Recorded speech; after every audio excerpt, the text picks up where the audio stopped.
Film ഗാരേജിലേക്ക് ഇവർക്കും സ്വാഗതം. ലാലേട്ടന്റെ ഓണം റിലീസായിട്ട് തിയേറ്ററുകളിലേക്ക് എത്തി വൻ വിജയം നേടിയെടുത്ത സിനിമയാണല്ലോ ഹൃദയപൂർവ്വം. രണ്ടാഴ്ച മുന്നേ OTT-യിലും 40-ൽ പരം ദിവസങ്ങൾ തിയേറ്ററുകളിലും ഓടിയ ഹൃദയപൂർവ്വം എന്ന സിനിമ അങ്ങനെ ഫൈനൽ കളക്ഷനിലേക്ക് എത്തപ്പെട്ട് കഴിഞ്ഞിരിക്കുകയാണ്. ഏറ്റവും ഫൈനൽ കേരള കളക്ഷൻ വന്നിട്ടില്ലെങ്കിൽ പോലും 42.15 ലക്ഷത്തോളമാണ് സിനിമയുടെ കേരള കളക്ഷൻ എന്ന് മനസ്സിലാക്കാനായിട്ട് കഴിയുന്നു. എന്തായാലും ഹൃദയപൂർവ്വത്തിന്റെ OTT അഭിപ്രായങ്ങളെല്ലാം തന്നെ എടുക്കുകയാണെങ്കിൽ തിയേറ്ററിൽ തന്നെ കാണണമെന്ന് 100% ഡിമാൻഡ് ചെയ്യാത്ത ഒരു സിനിമയാണ് ഹൃദയപൂർവ്വം എന്ന കാര്യത്തിൽ സംശയമില്ല. എന്നാൽ ഇപ്പോഴത്തെ അതേ ലാലേട്ടൻ സിനിമ തിയേറ്ററുകളിൽ തന്നെ കാണേണ്ട തിയേറ്റർ എക്സ്പീരിയൻസ് പല കാരണങ്ങൾ കൊണ്ട് പ്രേക്ഷകർക്ക് സമ്മാനിക്കുന്ന വിവിധ സിനിമകളുടെ ഫൈനൽ കേരള കളക്ഷൻ എല്ലാം തന്നെ മറികടന്നിരിക്കുകയാണ്. ഒരു ഫാമിലി പടം കേരളത്തിൽ മറികടന്ന വിവിധ സിനിമകളിലേക്ക് വരികയാണെങ്കിൽ ദുൽഖറിന്റെ കരിയർ കേരള ബെസ്റ്റ് കളക്ഷൻ നേടിയെടുത്ത സിനിമയാണല്ലോ കുറുപ്പ്. 31 കോടിയായിരുന്നു സിനിമയുടെ ഫൈനൽ കേരള കളക്ഷൻ.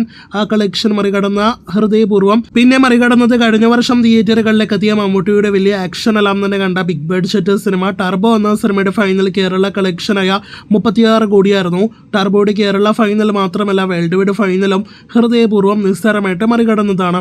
അതിനുശേഷം മറികടന്ന മറ്റൊരു തിയേറ്റർ എക്സ്പീരിയൻസ് സിനിമയായിരുന്നു തമിഴിൽ നിന്നുള്ള വിക്രം എന്ന സിനിമ. ലോകേഷ് കനകരാജിന്റെ കമലഹാസൻ സിനിമയുടെ ഫൈനൽ കേരള കളക്ഷൻ 40 കോടിയിൽ പരമായിരുന്നു. ആ കളക്ഷനും നിസ്സാരമായിട്ട് ഫാമിലി പടം ലാലേട്ടന്റെ സിനിമ മറികടക്കുന്ന ഒരു കാഴ്ചയാണ് കണ്ടത്, അതും ക്ലാഷ് റിലീസിനിടയിൽ. ഇതിനിടയിൽ ഹൃദയപൂർവ്വം മറികടന്നത് ഒരു വിദേശ രാജ്യ സിനിമയുടെ കേരളത്തിൽ ഏറ്റവും ഉയർന്ന കളക്ഷൻ നേടിയെടുത്ത അവതാർ 2-ന്റെ ഫൈനൽ കളക്ഷൻ കൂടിയാണ്.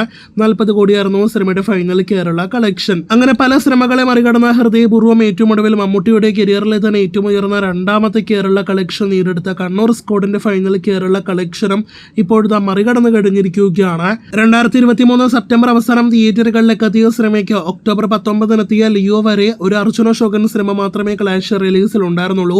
ഫ്രീ റൺ കിട്ടിയിട്ട് പോലും കണ്ണൂർ സ്ക്വാഡ് ആകെ കേരളത്തിൽ നേടിയെടുത്തത് 41 കോടി 80 ലക്ഷം രൂപയാണ്. എന്നാൽ ഹൃദയപൂർവ്വം 42 കോടിയിലധികം കളക്ഷൻ നേടിയെടുത്തിരുന്നു. ഇപ്പോഴത്തെ ഇന്ത്യ മുഴുവൻ കറങ്ങി ഷൂട്ട് ചെയ്ത കണ്ണൂർ സ്ക്വാഡിന്റെ കളക്ഷൻ എല്ലാം തന്നെ ലാലേട്ടന്റെ വെറും ഒരു ഫാമിലി പടം ഫൈനൽ റണ്ണിൽ അതും OTT റിലീസിന് ശേഷം പോലും മറികടക്കുമ്പോൾ അവിടെ വ്യക്തമാകുന്നത് ലാലേട്ടന്റെ സ്റ്റാർഡവും ചിലരുടെ ഒരു ബോക്സ് ഓഫീസ് പവറും ഇല്ലായ്മയാണ്. അപ്പോൾ ഇതുപോലുള്ള ബോക്സ് ഓഫീസ് നേട്ടങ്ങളുടെ വാർത്തകൾക്ക് പ്രേക്ഷകർ കാത്തിരിക്കൂ.